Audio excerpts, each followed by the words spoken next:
A paz do Senhor, amados irmãos e irmãs, nós estamos aqui mais uma vez para a ministração da nossa aula da Escola Bíblica Dominical.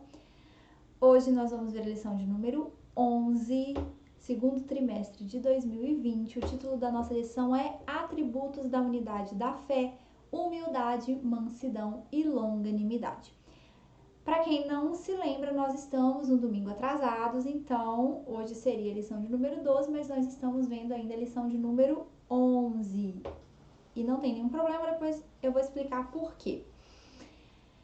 Nós vamos começar na nossa leitura bíblica em classe, na verdade, uma parte da nossa leitura bíblica que está em Efésios capítulo 4, versículos de 1 a 4.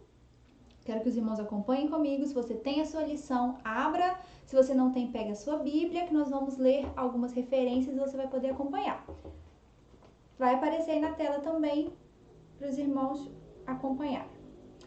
Leitura bíblica, Efésios capítulo 4, versículos de 1 a 4. Rogo-vos, pois eu, preso do Senhor, que andeis como é digno da vocação com que fostes chamados, com toda a humildade e mansidão, com longanimidade, suportando-vos uns aos outros em amor, procurando guardar a unidade do Espírito pelo vínculo da paz. Há um só corpo e um só Espírito, como também fostes chamados em uma só esperança da vossa vocação.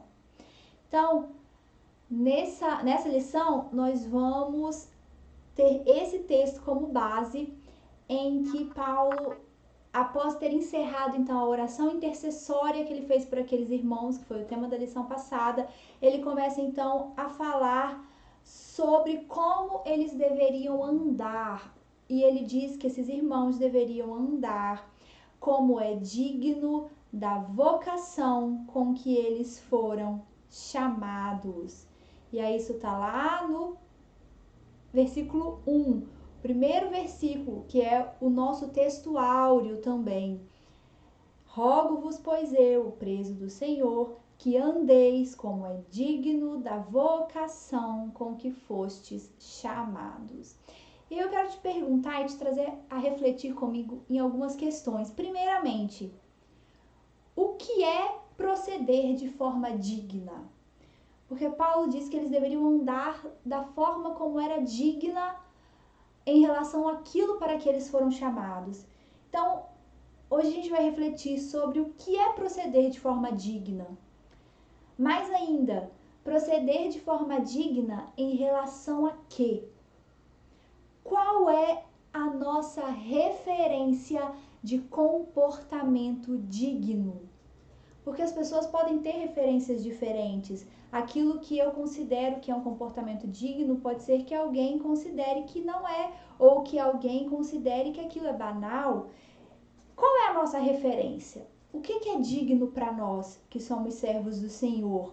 A gente precisa entender que o crente ele tem que prezar pelos princípios da palavra de Deus. Então, a nossa dignidade, o nosso andar digno está relacionado aos princípios que constam na palavra de Deus.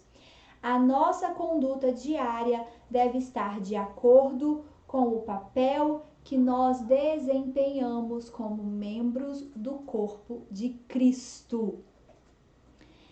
E aí é nesse contexto, então, que essa lição traz 3 virtudes que precisam ser praticadas pelos servos de Deus. Que virtudes são essas? A humildade, a mansidão e a longanimidade, que estão diretamente vinculadas à manutenção dos nossos relacionamentos. Então, quando a gente fala sobre humildade, mansidão e longanimidade, nós estamos tratando diretamente de relacionamentos.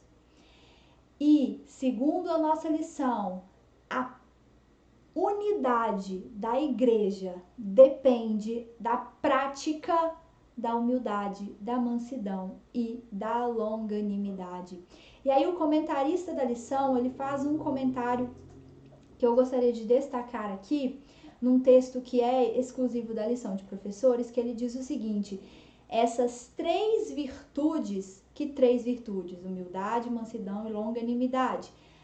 Individualmente, evidenciam uma genuína comunhão com o Salvador. Ou seja, quando você pratica isso na sua individualidade, você está dando manutenção no seu relacionamento para com Deus.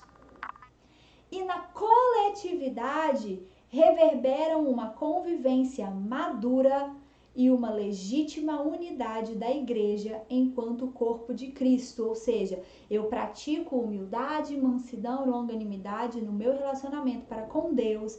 E quando essas virtudes crescem em mim, elas vão reverberar, ou seja, elas vão se espalhar para a igreja. E isso vai refletir na união, numa convivência cristã madura entre os irmãos, em uma unidade legítima entre as partes do corpo de Cristo. Então, humildade, mansidão e longanimidade estão diretamente relacionadas ao desenvolvimento da maturidade cristã. E aí, ao longo de todo esse trimestre, nós temos falado sobre crescer espiritualmente, sobre receber Jesus como Salvador, sobre passar por um novo nascimento, sobre fazer parte do corpo de Cristo e sobre um processo constante de aperfeiçoamento. Todas as lições têm tratado um pouco sobre esse tema. E aqui, mais uma vez, quando a gente fala de maturidade cristã, a gente está falando de crescimento, crescimento como servo de Deus, crescimento na presença de Deus, desenvolvimento.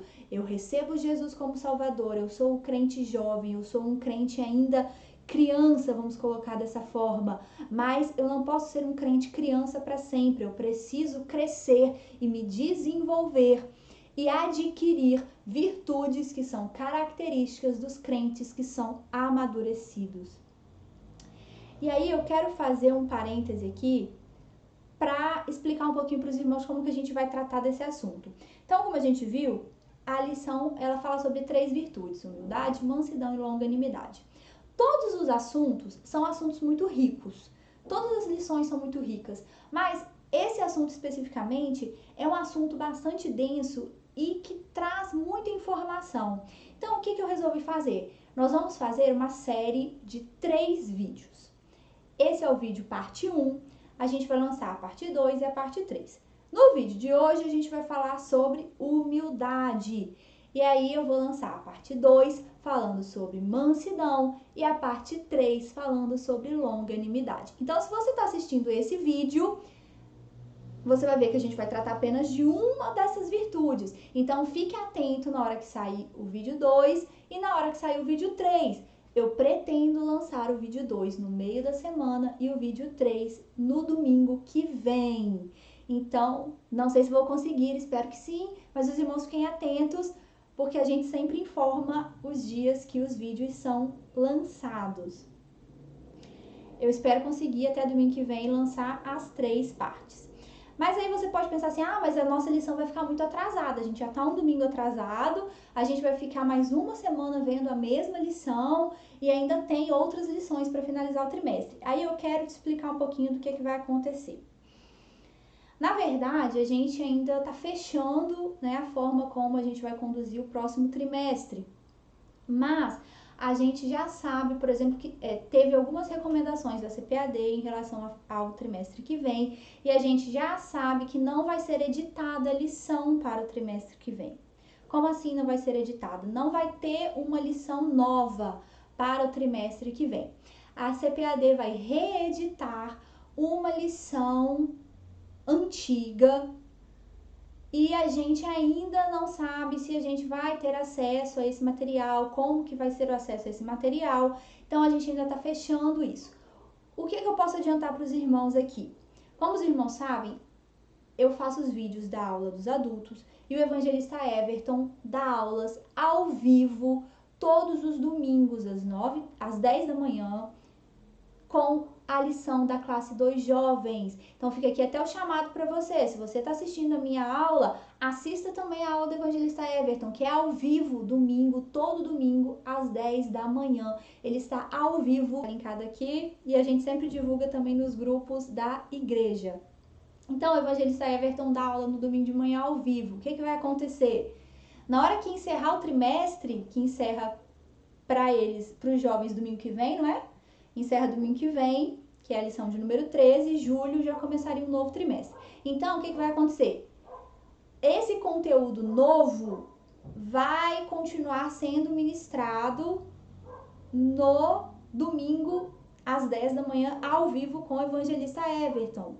E eu vou continuar ministrando ainda essa nossa lição de Efésios. Por isso que não tem problema, porque como a gente não está se reunindo lá no templo todo domingo, não tem problema, a gente está aí um pouquinho atrasado. E tem essa questão também de que a gente não sabe como é que vai ficar o material. Então, os irmãos, resumindo, fiquem atentos às informações que a gente vai divulgar, mas o que eu posso te adiantar é: todo domingo às 10 da manhã tem aula ao vivo com o evangelista Everton e eu vou continuar com o conteúdo dessa lição de Efésios ao longo do próximo mês também. Então, a gente inicialmente não tem revista nova, então a gente vai continuar. Por isso eu tô fazendo essa divisão, porque eu quero trabalhar bem esse conteúdo. Então, a gente vai falar em 3 vídeos, como eu já disse, sobre esse conteúdo. E você fica ligado, porque para a lição seguinte, a gente também vai fazer uma série de mais de um vídeo, também com um tema bem interessante, falando sobre família.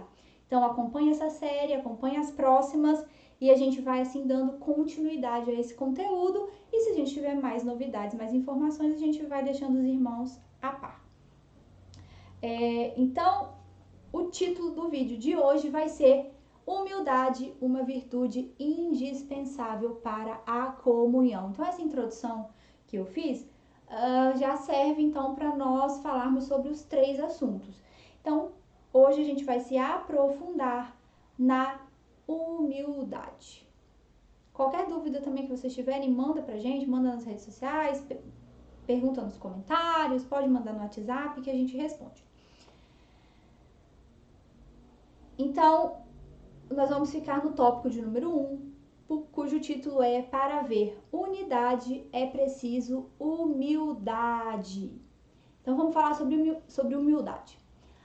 A humildade precisa existir no nosso relacionamento individual para com Deus e no relacionamento para com os nossos irmãos. Como eu disse, a humildade, ela é uma virtude que vai se refletir diretamente na forma como nós nos relacionamos com o outro, o nosso relacionamento com Deus, o nosso relacionamento com os nossos irmãos.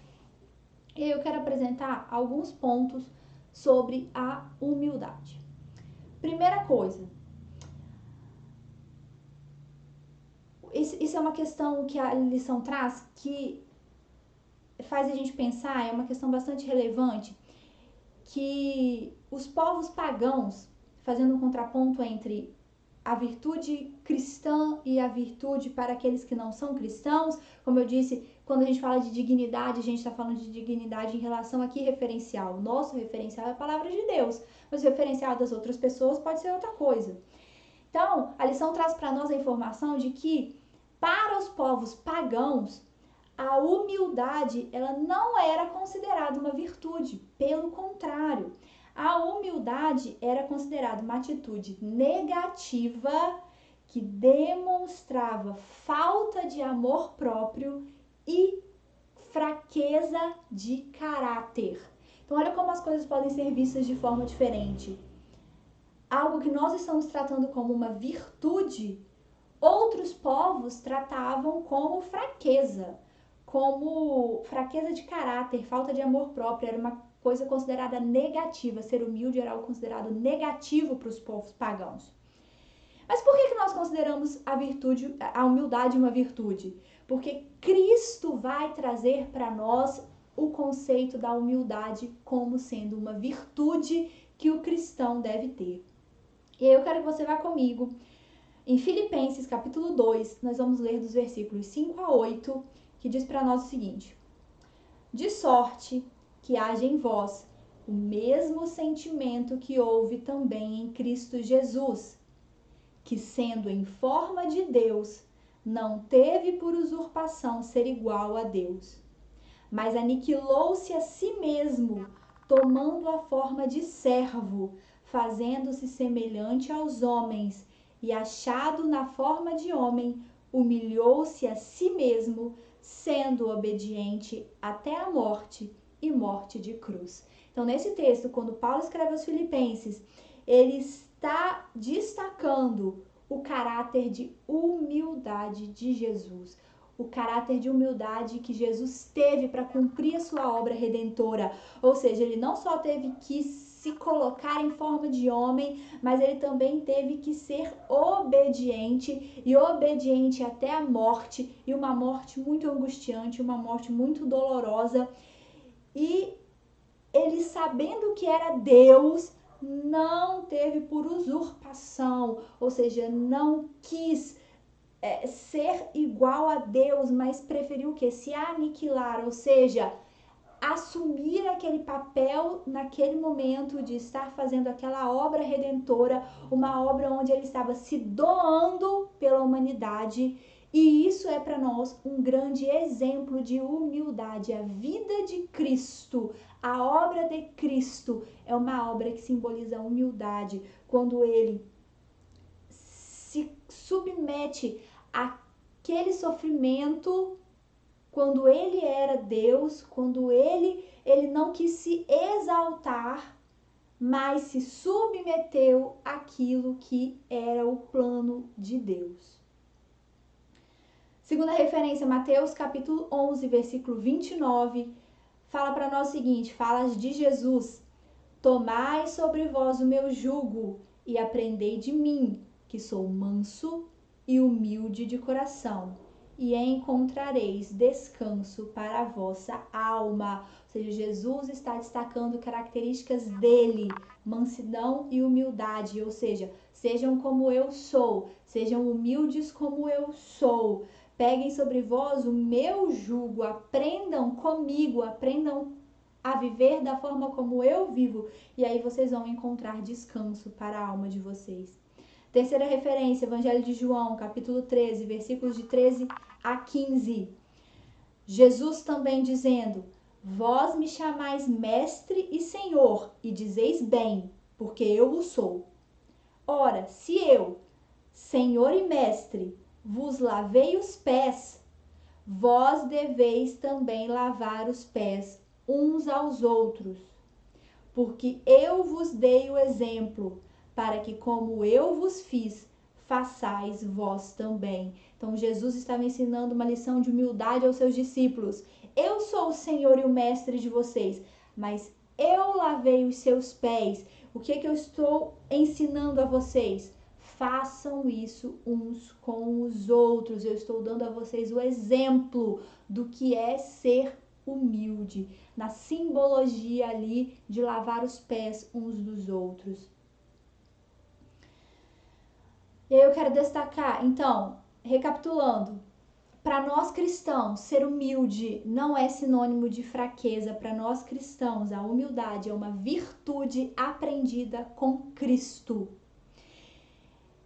E a humildade exercida pelo servo de Deus não pode ser uma falsa humildade. Vamos em Mateus, capítulo 23, versículo 28. Assim também vós, exteriormente pareceis justos aos homens, mas interiormente estáis cheios de hipocrisia e de iniquidade. Aqui Jesus estava dizendo àqueles homens ali: vocês até por fora, ao olhar dos homens, parecem justos, mas lá no interior vocês estão cheios de hipocrisia e de iniquidade. Ou seja, aquilo que nós expressamos como servos do Senhor tem que ser algo verdadeiro, porque começa no nosso relacionamento com Deus. E nós não podemos enganar a Deus. Se eu estou fingindo sentimentos, eu posso até fingir para com os homens, mas não para com Deus. E para eu externar essas virtudes para com os meus irmãos, primeiramente, eu preciso externá-las no meu relacionamento com Deus. Então não pode ser algo falso, a nossa humildade tem que ser verdadeira. E aí eu te pergunto, então, o que é a verdadeira humildade? Segundo a nossa lição, humildade, ela é uma expressão de modéstia em oposição ao orgulho e à arrogância. e é algo que favorece o bem da coletividade no lugar do egoísmo. Eu quero que você vá comigo a mais algumas referências para a gente entender um pouquinho sobre o que é essa verdadeira humildade. Filipenses capítulo 2, versículo 3 diz o seguinte: nada façais por contenda ou por vanglória, mas por humildade, cada um considere os outros superiores a si mesmo. Então, ser humilde passa por considerar o outro maior do que eu, considerar o outro mais importante do que eu, pensar no bem do outro e não pensar apenas no meu. Então, eu estou favorecendo o coletivo, eu estou agindo pensando no corpo de Cristo e não apenas naquilo que é bom para mim. Então, eu não estou agindo com orgulho e arrogância, mas eu estou agindo com humildade. Não fazendo as coisas por contenda ou vanglória. O que é vanglória? É buscar a sua própria glória, a sua própria exaltação. Então, eu não estou fazendo para me exaltar, eu estou fazendo para o bem do corpo de Cristo. 2 Coríntios, capítulo 12, versículo 20. Paulo dizendo aos irmãos de Coríntios: porque receio que, quando chegar, vos não ache como eu quereria, e eu seja achado de vós como não quereríeis, e que de alguma maneira haja pendências, invejas, iras, porfias, detrações, mexericos, orgulhos e tumultos. Então, Paulo ele está falando o seguinte, que ele tinha um receio de que quando ele voltasse, ele encontrasse aquela igreja praticando coisas que eram totalmente contrárias àquilo que ele tinha ensinado. E aí, você vai entender que a forma como a igreja está indica se os crentes daquele lugar estão ou não exercendo a humildade. Porque se exercer a verdadeira humildade é colocar o outro acima de mim mesmo, é buscar o bem do outro, é buscar o bem do coletivo, olha o que Paulo diz: eu tenho medo de quando eu chegar aí, eu encontrar pendências, invejas, iras, porfias, detrações, mexericos, orgulhos, tumultos, ou seja, tudo que é contrário à prática da verdadeira humildade, que era o que ele ensinava, que era o que ele tinha aprendido com Jesus. Então, se eu olho para o corpo de Cristo e o corpo de Cristo está cheio de inveja, de ira, de mexerico, de orgulho, de pendência, de tribulação, o que isso está indicando? Que, na verdade, aquelas pessoas não estão exercendo a verdadeira humildade. Então, eu quero te dizer o seguinte, as relações entre as pessoas são um termômetro que indica o nível de humildade e, portanto, indicam a maturidade cristã que aquele grupo possui. Então, se eu olho para as relações entre as pessoas, e aí eu estou falando de corpo de Cristo, não estou falando de igreja específica, eu estou falando de grupos de pessoas que são servos de Cristo. Corpo de Cristo. Se eu olho para o corpo de Cristo e o corpo de Cristo está cheio de coisas que indicam que cada um está pensando no seu próprio bem, não no bem de todos, isso quer dizer que aquele corpo não está amadurecido. Que aquele grupo precisa de amadurecimento, precisa de começar a colocar em prática esse texto de Filipenses que a gente leu, que diz o quê? Não faz para se auto-vangloriar, faz pensando que você está fazendo bem para os seus irmãos.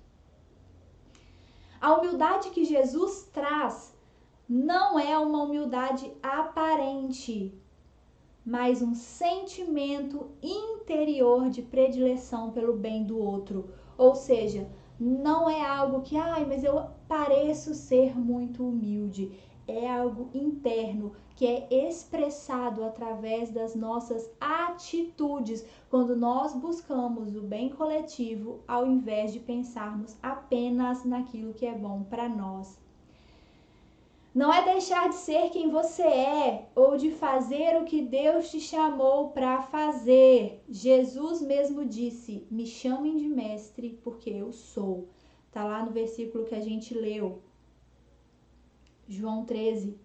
Vós me chamais mestre e senhor e dizeis bem, porque eu sou, mas eu estou lavando os seus pés, porque eu estou ensinando vocês a serem humildes. Então, o que eu quero te dizer?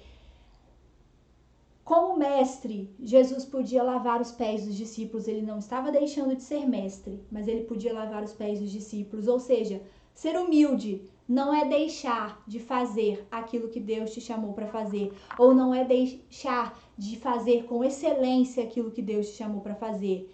O que Deus te chamou para fazer, você deve fazer da melhor forma possível. Isso é excelência pela obra de Deus, isso não é falta de humildade. Ser humilde é eu entender que não importa o que eu faça, isso não me faz melhor que ninguém. Às vezes a gente confunde as coisas e a gente tem uma certa tendência a pensar que porque alguém faz alguma coisa bem feita, essa pessoa está querendo se mostrar ou está querendo aparecer. E o que eu quero te dizer é, se Deus te chamou para fazer alguma coisa, você tem que fazer da melhor forma que você puder fazer. Se eu posso fazer melhor, eu não estou fazendo, na verdade eu estou sendo desleixado com a obra de Deus, eu não estou sendo humilde. Às vezes a gente olha para alguém que faz alguma coisa e a gente acha que aquela pessoa faz aquilo muito bem, porque aquele irmão prega muito bem, aquela irmã canta muito bem, aquele irmão toca muito bem, aquela irmã cozinha muito bem. Essa pessoa se acha, essa pessoa não é humilde. Não, fazer com excelência aquilo que Deus te chamou é ter cuidado da obra de Deus, não tem nada a ver com humildade. Não é porque eu estou fazendo algo mal feito que eu estou sendo humilde. Humildade aos moldes de Jesus é eu entender que não importa se Deus me chamou para ser um pregador que arrasta multidões, ou se Deus me chamou para ser uma professora da escola bíblica dominical, que uma coisa vai me colocar numa posição superior que a outra. Não importa se o seu ministério é muito grande ou muito aparente, ou se o seu ministério é aparentemente pequeno, para Deus isso são coisas iguais e para nós também deve ser. Eu não posso me achar superior aos meus irmãos porque Deus me chamou para fazer alguma coisa que aparece mais. Ou alguém se sentir inferior porque o ministério para o qual Deus o chamou não é algo que recebe tanto destaque. Nós temos que entender que aquilo que Deus nos chamou para fazer, a gente tem que fazer direito. Se Deus te chamou para ser um músico da casa do Senhor, você tem que ser o melhor músico que você puder ser. Se Deus te chamou para ser um pregador, você tem que ser o melhor pregador que você puder ser dentro da capacidade que Deus te deu. Se Deus te chamou para ser um líder de departamento, você é o melhor líder que você pode ser dentro da capacidade que Deus te deu. E isso não é ser mais ou ser menos humilde. Isso é fazer a obra do Senhor dentro daquilo que o Senhor te capacitou. A humildade de Cristo, que Cristo nos ensina, é eu entender que não importa qual seja a minha função, eu sou igual aos meus irmãos e eu preciso sempre, dentro da minha função, considerar que os meus irmãos são maiores do que eu. Então, aquilo que eu faço para a obra de Deus, eu não faço para mim, eu não faço para a minha glória, eu não faço para aparecer, eu faço para o crescimento do reino de Deus. Isso é a humildade que Cristo nos ensina. E aí eu quero que você vá comigo em Gálatas, capítulo 5, versículo 16, que diz o seguinte: digo, porém, andai em espírito e não cumprireis a concupiscência da carne. Ou seja, a única forma de nós alcançarmos esse patamar é através do trabalhar do Espírito Santo nas nossas vidas. Por quê? Porque o orgulho, ele é algo que é inerente à nossa natureza humana. Mas o Senhor nos ensina a negar continuamente a nossa natureza humana e a assumir posicionamentos e a praticar virtudes que Ele praticava. A praticar coisas que o Senhor praticava. E nós só conseguimos alcançar isso. Eu só consigo alcançar um sentimento de humildade verdadeira se eu buscar continuamente a presença do Espírito Santo. E aí a gente aprendeu na lição passada, quando Paulo ora pelos irmãos de Efésios, que eles estivessem continuamente cheios do Espírito Santo e da presença de Cristo. Por quê? Porque nós precisamos de continuidade, buscar a Deus com continuidade, para estarmos cheios do Espírito, para que o Espírito vá trabalhando nas nossas vidas todos os dias, para que a gente chegue perto de ser um pouquinho daquilo que Cristo foi, de fazer um pouquinho daquilo que Cristo fazia, de aprender daquilo que Cristo deixou e de conseguir praticar isso para com os nossos irmãos, porque não são coisas que fazem parte da nossa natureza humana, são coisas que fazem parte da nossa natureza transformada pelo Espírito Santo. Então, que a gente possa buscar esse sentimento de predileção pelo meu irmão, de buscar o bem do outro, de pensar na igreja como um corpo, de pensar naquilo que é bom para os meus irmãos, naquilo que é bom para todos, e não apenas naquilo que é bom para mim, ou naquilo que vai me fazer aparecer mais. E eu quero encerrar essa primeira parte e relembrar você. Teremos parte 2 e parte 3. Fique ligado, não deixe de assistir, porque como eu falei, esse conteúdo é um conteúdo muito rico, é um conteúdo que nos ensina muito. E eu quero te convidar a continuar assistindo as nossas aulas, assistir as aulas do Evangelista Everton aos domingos, às 10 da manhã. Ele sempre bota o link em todos os canais. Finalizando o trimestre dos jovens agora e em breve iniciando um novo trimestre que provavelmente será único para jovens e adultos, já que a gente já sabe que a CPAD não vai editar revista para a classe dos jovens, tá? Então, esse conteúdo a partir do próximo trimestre do Evangelista Everton vai ser único para jovens e adultos, e eu vou seguindo aqui com esses estudos, finalizando essa lição de Efésios. Eu quero agradecer a sua paciência e audiência, que os irmãos continuem conosco, e eu quero te fazer um pedido: se inscreva no canal da igreja, porque vou ganhar alguma coisa com isso? Não. A igreja também não, mas você vai, porque você vai ser avisado quando tiver conteúdo novo no canal. Então se inscreve no canal, ativa lá o sininho das notificações, porque toda vez que a gente postar vídeo novo, você vai ser avisado e você não vai perder as nossas aulas da EBD, que tem nos ensinado tanto. Quero agradecer mais uma vez aos irmãos, que o Senhor nos abençoe a todos, em nome de Jesus.